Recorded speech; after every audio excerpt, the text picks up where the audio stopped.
Assalamu alaikum, salut et bienvenue dans ce nouvel épisode du podcast Cœur fil Allah. Un podcast pour prendre soin de ta foi et de ta santé. Ces deux trésors liés. La foi, c'est à mes yeux ce qu'on a de plus précieux et notre meilleur allié santé. Car oui, plus on aura une foi forte et plus on s'intéressera et on suivra les préceptes divins. Donc plus on assaignira nos cœurs et nos corps, et plus on vivra une vie saine et équilibrée, ici-bas et dans l'au-delà, Inch'Allah. Je m'appelle Sophia, je suis musulmane et pharmacienne, et je te propose qu'on chemine ensemble vers ces objectifs à travers ce podcast. Rendez-vous un dimanche matin sur deux à l'heure du Fajr, Inch'Allah. Prends soin de toi et bonne écoute.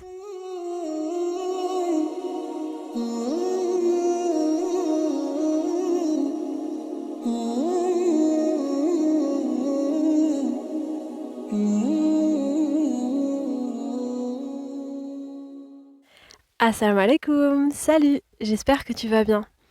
Je suis trop contente de te retrouver pour ce nouvel épisode du podcast.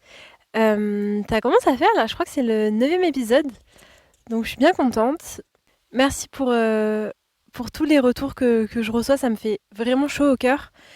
Tous les petits commentaires, les petits messages, etc. C'est vraiment, ça me fait trop plaisir et ça me motive à continuer. Je vois que voilà, ça peut apporter du bien, donc alhamdoulilah et trop cool.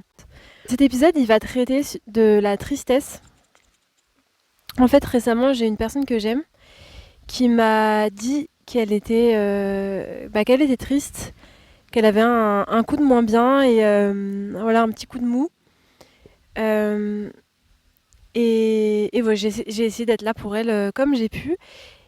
Et je me suis dit que c'est vrai que ça nous arrive à tous et à toutes. Je pense que ça peut être cool d'avoir un petit épisode à écouter en cas de coup de moins bien. J'essaierai de faire aussi un épisode sur les cœurs brisés, là vraiment les grosses tristesses, les gros cœurs brisés, parce que ça arrive, je pense, à tout le monde, ou en tout cas, voilà, ça arrive à beaucoup de personnes aussi. Là, c'est plus un épisode vraiment sur la tristesse, où on va voir, Inch'Allah, un peu comment, dans le Coran, on peut trouver du réconfort. Et aussi grâce à la science médicale, qu'est-ce que nous dit la science aujourd'hui, comment essayer de diminuer la tristesse et d'aller un peu mieux, Inch'Allah. Et voilà, je te souhaite que du positif, que du bon, que Dieu te préserve, que Dieu te guide, que Dieu t'aide dans toutes tes épreuves. Et on va commencer, Inch'Allah. Basmele. Avec le temps, j'ai trouvé deux astuces pour gérer la tristesse que je vais te partager, Inch'Allah. La première astuce, c'est quand tu es triste, mais tu sais pas exactement pourquoi. Il n'y a pas un grand événement particulier, mais il y a eu plein de petites choses qui t'ont contrarié, mais t'as pas vraiment pris le temps de te poser et de les processer, etc. Mais tu sais que tu vas pas trop bien, mais voilà, tu sais pas trop pourquoi. Dans ce cas-là, ce que je fais, c'est que je me pose et je fais la liste des événements qui m'ont embêté ces derniers temps. Et vraiment dans une démarche vraiment honnête. Je me pose avec moi-même et des fois c'est un peu honteux. Des fois c'est des choses bêtes, enfin, c'est des choses que tu trouves bêtes ou que tu trouves ridicules ou du coup t'oses pas vraiment même à toi-même te les avouer. Et ben là je trouve que c'est vraiment le moment de se poser et de faire le bilan. Vraiment cache avec toi-même qu'est-ce qui m'a embêté sans aucun jugement. En général je les écris. Et ensuite une fois que tu as tout couché sur papier, tu prends chaque événement et tu essaies de trouver une solution. Par exemple, événement A, ça m'a un peu embêté. Solution, qu'est-ce que je peux faire? Est-ce que je peux en parler à quelqu'un? Est-ce que est-ce que je peux régler le problème? Oui, non.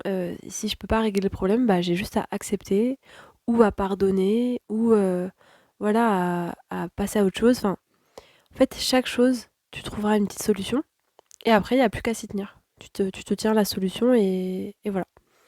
Moi, c'est ce que je fais, Inch'Allah. Mais déjà, en fait, de mettre des mots et d'apprendre à se comprendre et de pourquoi et comment d'où vient cette tristesse, déjà, je trouve que ça aide beaucoup. Et après, ma deuxième astuce, c'est plutôt pour les cas, plutôt lourds. C'est vraiment quand tu as une grosse tristesse sur le cœur, tu as vraiment un gros cœur et hem et en fait, c'est limite vers la dépression, tu vois? Et moi, comment j'imagine ça? En fait, cette grosse tristesse ou cette dépression, pour moi, je le vois comme, c'est-à-dire la vie normale.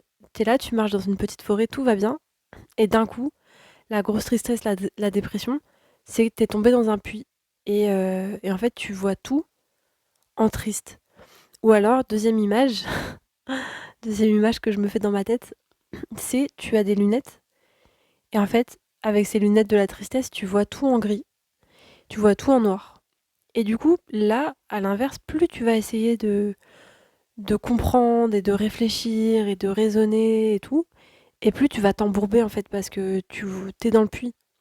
T'es dans le puits et t'as les lunettes noires, donc tu vas tout voir en noir. Et tu vas pas t'en sortir. Et moi, ça m'est déjà arrivé d'essayer de me battre contre moi-même et de me dire, mais si, regarde, il y a du positif. Et en fait, tu cherches du positif, mais t'en trouves pas parce que t'es dans cet état d'esprit où tu vois tout en noir. Et ben là, franchement, mon conseil, c'est de lâcher prise et d'arrêter d'essayer de réfléchir à ce problème ou à cette chose. Et on va le voir dans la vidéo, enfin dans le podcast, Inch'Allah. Lâcher prise et de faire certaines actions qui vont te faire du bien. Vraiment, juste sortir du puits, poser les lunettes et, et une fois que tu auras enlevé ces lunettes, une fois que tu seras sorti du puits, là tu pourras raisonner et tu seras de nouveau dans un état d'esprit où tu peux raisonner tranquillement, où les choses ne sont pas tout en noir, où tu vois les choses en couleur comme avant, etc. Mais pour ça, il faut sortir du puits, il faut poser les lunettes et ça se fait pas toujours tout seul. Et c'est ce qu'on va voir aussi dans cet épisode, Inch'Allah, comment sortir de là, quoi. J'avais envie de commencer l'épisode en rappelant que la tristesse, c'est complètement normal, qu'avoir des coups de moins bien, c'est totalement normal. Et en fait, je trouve que on oublie souvent que, bah, qu'en fait, la vie, c'est pas forcément un kiwi tout le temps. Et la vie, c'est pas Instagram, la vie, c'est pas Hollywood. C'est pas ce qu'on nous vend, c'est pas ce qu'on nous montre. Et c'est vrai que parfois, il y a tellement un grand décalage entre ce qu'on a l'habitude de voir dans les pubs, Instagram, les réseaux, les films, les séries, etc. et notre vie, notre quotidien, que parfois, ça peut faire mal. Et ça peut accentuer notre tristesse ou notre désarroi quand on se sent pas bien. Et voilà, on nous vend la vie parfaite, toujours au top de soi-même, toujours au top avec les autres. La vie, en fait, bah, on peut lire dans la sourate 90, verset 4, nous avons certes créé l'homme pour une vie de lutte. Ou une autre traduction, c'est nous avons créé l'être humain pour travailler dur. Et une autre traduction, c'est en effet, nous avons créé l'être humain pour une affliction interne. Là, je t'ai lu trois traductions différentes, mais le message est le même. On comprend que c'est une lutte interne, une lutte externe, qu'on est là pour charbonner, quoi. On est là pour lutter et je pense on pourrait méditer longtemps sur ce verset. La vie, c'est une lutte à l'extérieur. Voilà, il faut travailler, il faut faire sa place, il faut faire ses preuves, etc. Et également une lutte à l'intérieur. Bah c'est pas toujours évident de rester dans la droiture, c'est pas toujours évident de rester dans la piété, c'est pas toujours évident, surtout dans la société dans laquelle on vit, on n'est pas forcément aidé quoi au quotidien, en tout cas en France, voilà, à faire les choix les plus pieux et vouloir vraiment avancer dans sa foi et sa religion, c'est clairement une bataille quoi, une bataille au quotidien. Je pense que ça l'a toujours été, mais peut-être encore plus aujourd'hui.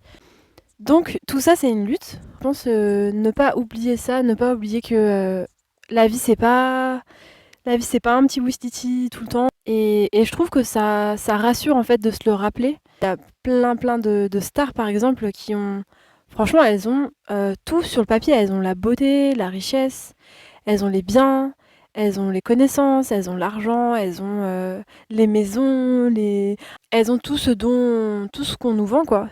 Et en fait, il y en a plein qui sont absolument pas heureuses, qui tombent dans les drogues, qui tombent en dépression, qui tombent, enfin voilà, donc la vie qu'on nous vend, c'est pas la vraie vie et alhamdoulilah, nous on est des croyants, des croyantes, donc faut qu'on s'en rappelle. Faut vraiment qu'on s'en rappelle au quotidien.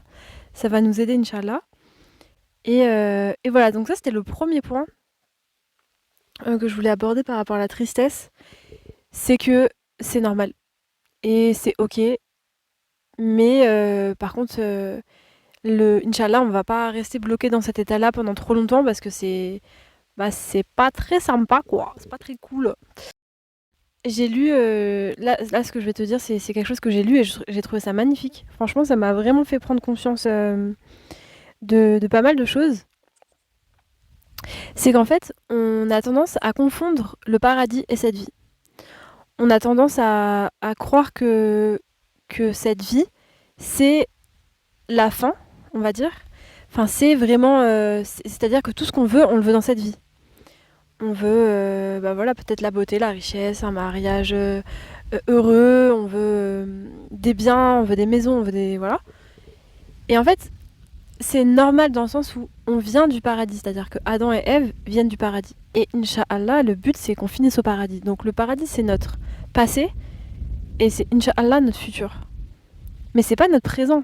Et en fait, ça, on a tendance un peu à l'oublier et à vouloir tout dans cette vie-là. Mais non, en fait. Le paradis, sa caractéristique, c'est que c'est parfait. On y est parfaitement bien, c'est parfait, quoi. Et c'est éternel. Et parfois, on a tendance à vouloir ces choses-là dans cette vie présente. C'est-à-dire qu'on voudrait que les choses soient parfaites ici-bas, et on voudrait qu'elles soient éternelles ici-bas. Mais c'est pas le cas. Il faut bien mettre les choses dans leur contexte. Il y a le paradis qui est parfait, qui est éternel. Et il y a cette vie ici-bas qui est une vie de lutte et qui est imparfaite et qui est pas éternelle. Et ça a du positif et du négatif, c'est-à-dire que bah, les choses mauvaises passent, ça c'est le positif, c'est pas éternel, ça passe. Ta tristesse va passer, Inch'Allah. Et les bons moments passent aussi. Donc faut savoir apprécier le bon quand il y en a et être patient quand ça va pas. Et voilà, c'était une petite parenthèse qui, moi, m'a fait beaucoup de bien quand je l'ai lu. Donc voilà. Et un des 99 noms d'Allah, c'est El Razak. Désolée pour l'accent, mais ça veut dire l'éducateur. Ça veut dire que Dieu, il nous éduque au quotidien et à travers, justement, à travers les épreuves, etc. Il nous éduque et c'est bien en fait. C'est un bienfait pour nous d'être éduqués parce que bah, ça nous permet de devenir de meilleures personnes et donc de vivre mieux cette vie ici-bas et Inch'Allah de pouvoir atteindre le paradis. Donc quand on a une épreuve, et on en aura tous et toutes, Inch'Allah c'est vraiment, voilà, on sait qu'on va pas y couper quoi.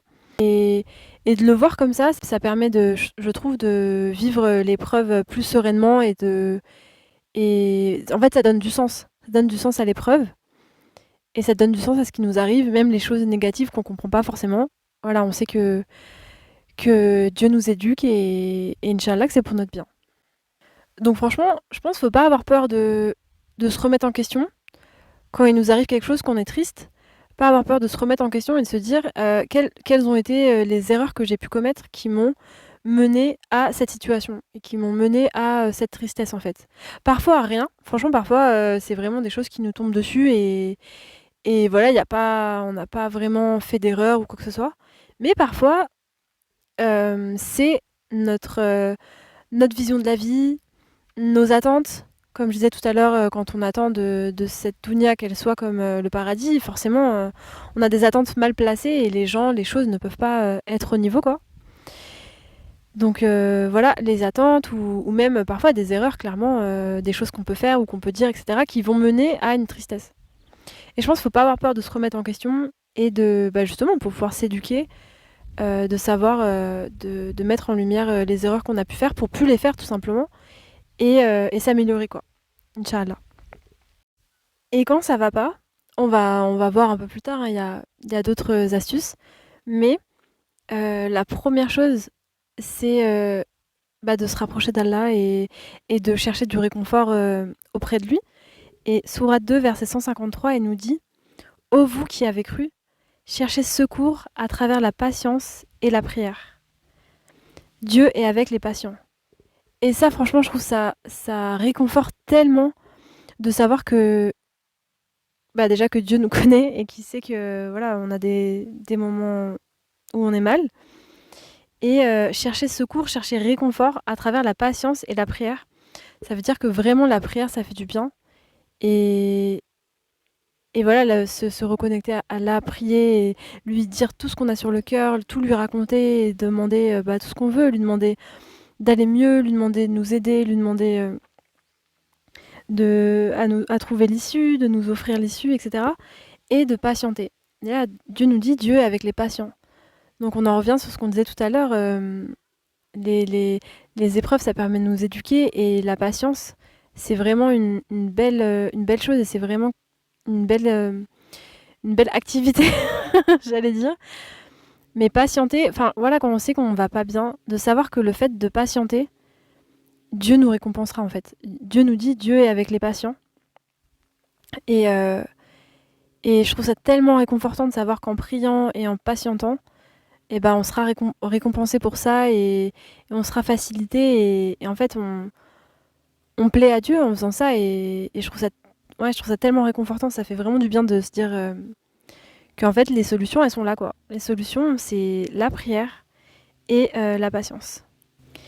Et il y a une prière particulière, franchement la prière de la nuit, celle juste avant Fajr, elle aide beaucoup dans les moments où ça va pas. C'est vraiment un moment particulier où bah, comme Dieu nous le dit, en fait, c'est un moment où tu n'as pas à vaquer à toutes tes occupations de la journée, etc. C'est un moment où tu peux vraiment te concentrer dans ta prière. Et, et ouais, c'est un moment privilégié où tu sais que la plupart des gens dorment et toi, tu es là et tu demandes à Allah t'aider, tu demandes à Allah de t'apaiser. Et ouais, c'est vraiment, si tu le fais pas encore, je t'invite vraiment à le faire dans cette période difficile, enfin de toute façon tout le temps, mais encore plus quand tu as besoin quand t'as besoin de soutien, quand tu as besoin de réconfort, quand tu as besoin d'amour, ouais, la prière de la nuit, elle est vraiment bien dans ces moments-là. Après bien sûr voilà les prières, la lecture du Coran, Dieu nous le dit. euh, le Coran est une guérison pour ce qu'il y a dans les poitrines, donc notre cœur. Le Coran, c'est une guérison et c'est un guide pour les pieux.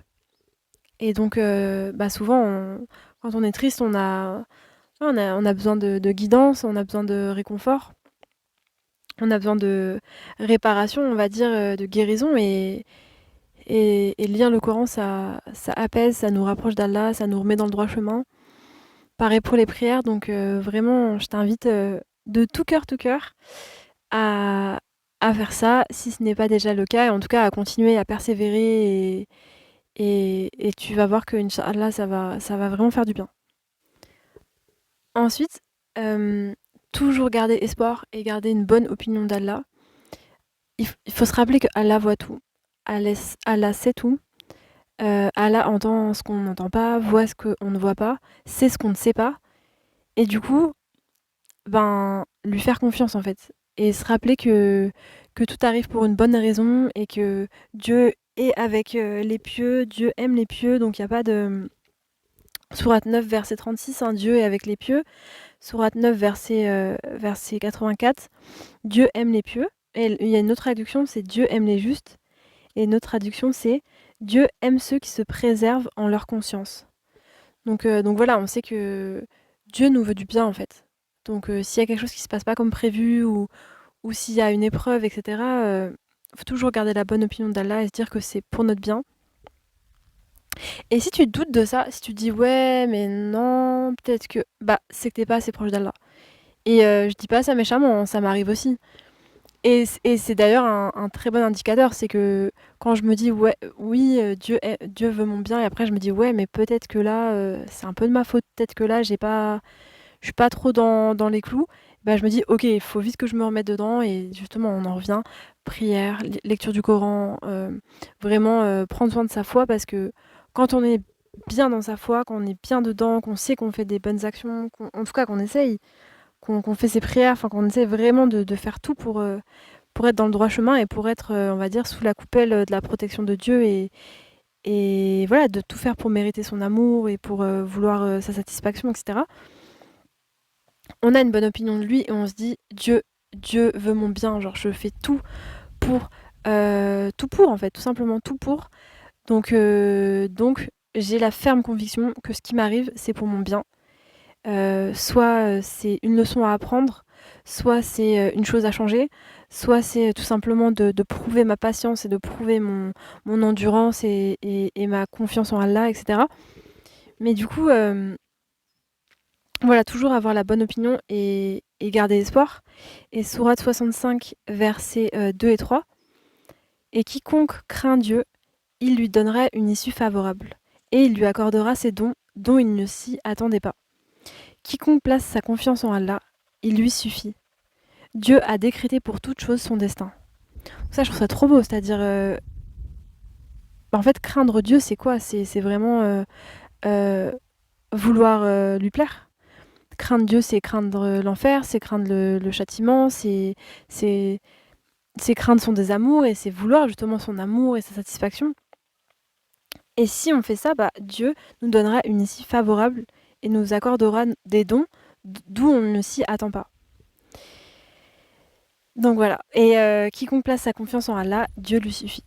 Donc ça, c'est magnifique. Ça veut dire vraiment plaçons toute notre confiance en Allah et laissons tomber le reste, quoi. Vraiment, laissons tomber, on va dire, parfois nos ambitions ou notre ego.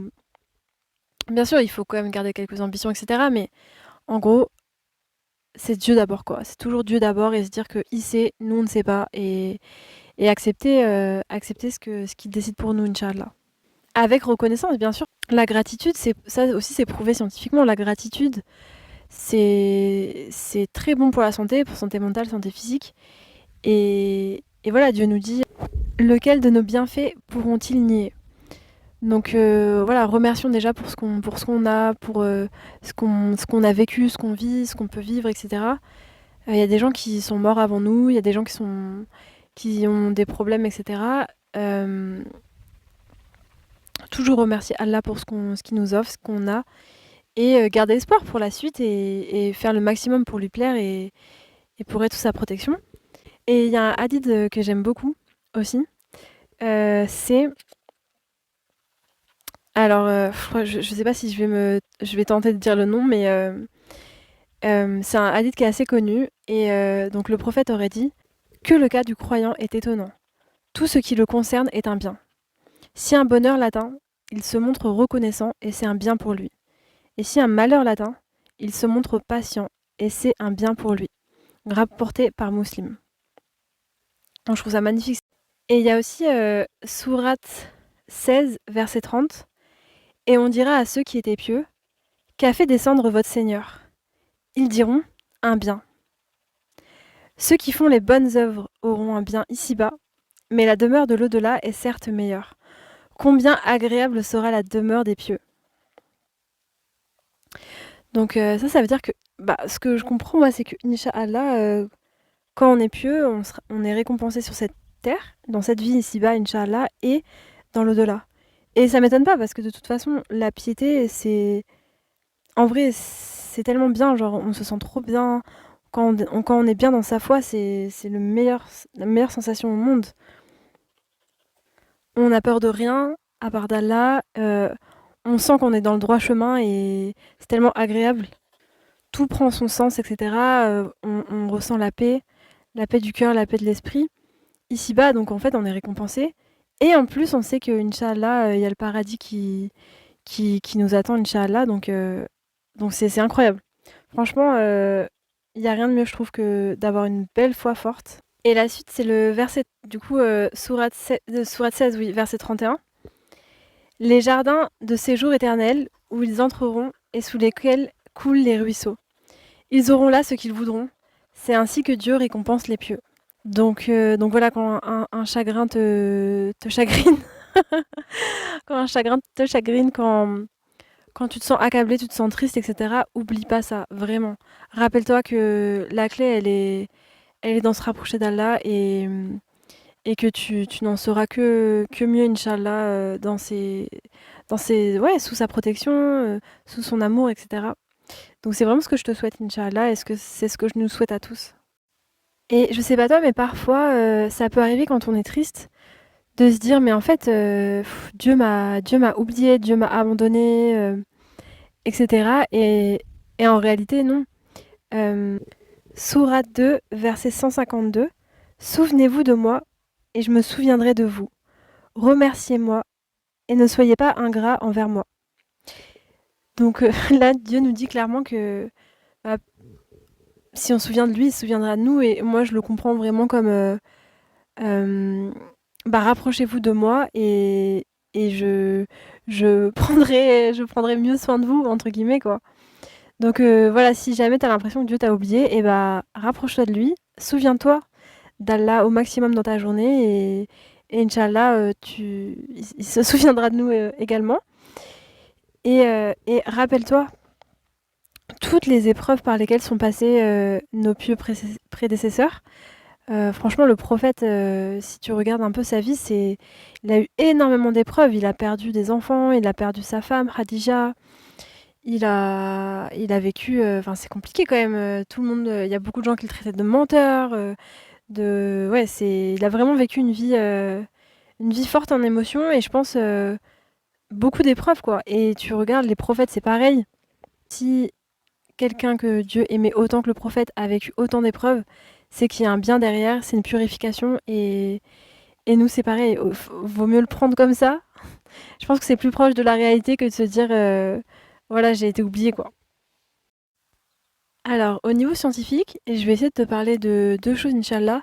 C'est premièrement le sport. C'est prouvé que l'activité physique, ça permet de traiter les hormones du bien-être. Donc, tu sais, les neurotransmetteurs, sérotonine, dopamine, qui vont permettre de faire sentir bien. Donc, du coup, quand ça va pas, au lieu de broyer du noir, franchement, je sais que c'est pas toujours évident, mais tu seras vraiment récompensé, Inch'Allah, par ton corps et par ton bien-être. C'est tu mets tes baskets et tu vas courir, nager, sauter, ou même tu restes chez toi, tu fais des abdos, des pompes, peu importe, mais en tout cas, tu bouges. En vrai, il vaut mieux sortir. Enfin, moi, je conseille quand même de sortir parce que ça fait aussi du bien de respirer l'air frais, mais si tu peux pas, au moins chez toi. Et, euh, et tu verras qu'en fait, ça va te permettre déjà d'éliminer des toxines grâce à la transpiration, etc. Et justement de produire ces hormones du plaisir. Et après, tu te sentiras beaucoup mieux. Et déjà, tu commenceras à y voir un peu plus clair, Inch'Allah. Après, bien sûr, le fait de voir une personne qui t'est proche, d'appeler quelqu'un que t'aimes, pareil, ça permet de produire de l'ocytocine et de l'hormone du bien-être.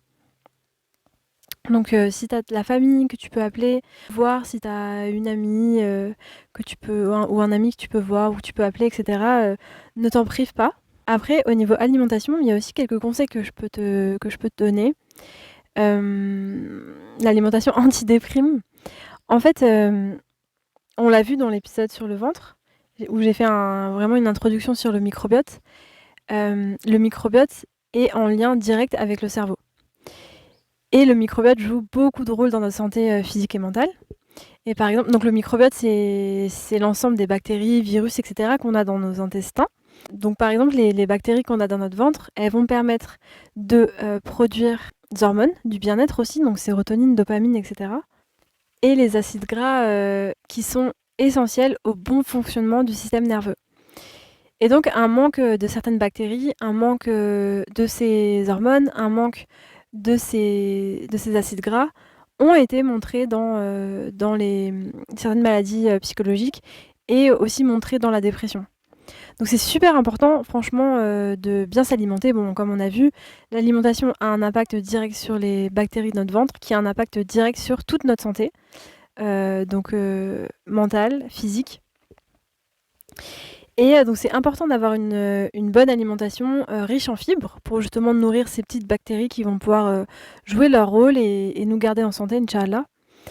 Et on va avoir certains aliments, par exemple, des aliments qui sont chargés en magnésium. Le magnésium, c'est très bon aussi pour le cerveau, l'état psychologique, etc. Et on a le chocolat noir. Donc là, déjà, ça fait plaisir. Bon après, voilà, plus tu vas prendre du chocolat noir et plus tu risques d'avoir du magnésium. Si tu prends du chocolat blanc coco, bien sucré, là, tu auras plus de sucre que de magnésium. Donc essaye de faire, si tu es adepte du chocolat comme moi, prends-toi du chocolat noir et après, pour, on va dire, au quotidien, pour justement cet effet positif sur l'état mental. Et de temps en temps, tu peux te prendre du chocolat un peu plus sucré pour le plaisir, mais voilà, c'est important de quand même pas trop manger de sucre et de pas se priver des bienfaits du cacao. Après, un autre aliment qui est riche en magnésium, il y a les sardines aussi. Donc franchement, là, tu vas voir les poissons gras, donc sardines, maquereaux, saumon. C'est très bon aussi donc, en oméga 3, qui sont nécessaires pour le bon fonctionnement pareil du cerveau et du bien-être, etc. Ça, c'est des bons aliments. Donc franchement, un bon petit saumon ou sardine ou maquereau avec du chocolat noir, t'es bien, quoi. C'est un bon repas antidéprime. Après, tu as également les noix, par exemple. Les noix, les oléagineux, etc. Bien chargés aussi en bons gras. Donc ça, c'est super. Les poissons gras, ils sont aussi riches en vitamine D. Et la vitamine D, pareil, elle est nécessaire pour un bon fonctionnement du cerveau et du corps. Et bah ça, elle est aussi, cette vitamine, pardon, elle est aussi synthétisée par la peau avec l'effet des UV, donc du soleil. Donc c'est pour ça, sortir dehors, prendre l'air, même s'il n'y a pas un soleil, le ciel n'est pas forcément bleu avec un gros soleil qui tape, tu auras forcément des UV quand même. Et ça fait du bien, on en a besoin, quoi. Hum, Tu as aussi la vitamine C pour avoir de l'énergie. Donc dans les agrumes, par exemple. Donc voilà, franchement, un bon repas à base de poisson gras, un petit peu de noix ou du chocolat noir. Tu rajoutes ça dans un repas avec soit des lentilles, par exemple, ou même des pâtes. Et tu essaies de rajouter des fibres avec des fruits, etc. Et déjà, normalement, ça va aller mieux, Inch'Allah. Tu fais ça pendant plusieurs repas, hein, et normalement, ça va t'aider. Et après, tu peux aussi, comme on a vu dans l'épisode, prendre des prébiotiques, comme dans l'épisode sur le microbiote. Tu peux prendre des prébiotiques, des probiotiques, etc., soit naturels. Donc il y en a, bon déjà, on a vu les fibres, c'est bon pour les bactéries, mais tu as aussi, par exemple, les yaourts, le fromage, le lait fermenté, la choucroute, le kéfir. Tout ça, c'est bon, c'est chargé en probiotiques. Donc, ça peut être bénéfique. Et sinon, tu peux carrément prendre une petite cure de probiotiques à la pharma. C'est possible aussi. Un autre conseil nutritionnel, c'est la talbina. La talbina, c'est une espèce de soupe faite à partir de farine d'orge où tu vas rajouter un peu d'eau ou un peu de lait. Et après, tu peux rajouter du miel pour lui donner un petit goût sucré. Et la talbina, donc d'après Urwa, Aïcha Lagré, aurait préconisé la talbina pour le malade et pour la personne affligée par un décès ou une tristesse. Elle disait: j'ai entendu le prophète, donc que la prière d'Allah et son salut soit sur lui, dire: certes, la talbina réconforte le malade et fait partir une partie du chagrin. Rapporté par Boukhari et Muslim. Et en fait, effectivement, la talbina, donc l'orge, c'est riche en fibres et en nutriments. Donc l'orge, c'est une céréale qui est très nutritive, riche en vitamines, minéraux, etc. Et en magnésium, comme on a vu, le magnésium très utile pour le bien-être mental. C'est bon pour également le microbiote, les intestins. Donc effectivement, c'est un bon aliment anti-coup de mou, anti-tristesse, etc. Donc je t'invite à essayer et à me dire si ça t'a aidé comme il se doit, Inch'Allah. Tu sors, tu prends l'air, tu fais du sport, t'appelles un proche et Inch'Allah, ça va aller mieux. Ça, plus le fait de mettre un peu sur pause la réflexion et tu manges bien, Tu te rapproches d'Allah, prière, prière de la nuit, prière de consultation, lecture du Coran, petite vidéo, petit podcast sur la foi et Inch'Allah, tu vas te requinquer. Inch'Allah, ça va aller beaucoup mieux pour pouvoir sortir du puits dans lequel t'es tombé et retourner gambader dans la forêt. Si tu veux pouvoir retirer et poser les lunettes qui te font voir tout en noir, tout en gris, euh, ce que je te propose, c'est ça. Et au bout de quelques jours, ça se trouve en quelques heures, ça sera réglé, et sinon, ça prendra quelques jours, peut-être quelques semaines. Au bout d'un moment, tu verras, ça ira mieux, et tu recommenceras à voir la vie en couleur. Et là, tu pourras raisonner, et tu pourras trouver des solutions, et ça ira mieux, Inch'Allah. Et garde en tête que Dieu récompense les patients, Dieu récompense les pieux, et que on est là pour ça, quoi. On est là pour une vie de lutte et gagner notre place au paradis, l'oublie pas. Donc, Inch'Allah, je te souhaite tout le courage, le bien-être et du monde. Et j'espère que ouais, ça va aller vite mieux. Et, et voilà, n'hésite pas à envoyer un message à un proche, une proche, ou même à moi si tu veux. Ça me ferait toujours plaisir de lire tes commentaires. Je te souhaite une très bonne journée ou une bonne soirée ou une bonne nuit en fonction de l'heure à laquelle tu écoutes ce podcast. Et que Dieu te préserve, que Dieu te protège, que Dieu t'apaise, que Dieu te rapproche de lui et apaise ton cœur et ton esprit et ton âme. Et à très bientôt, Inch'Allah. Salam alaikum.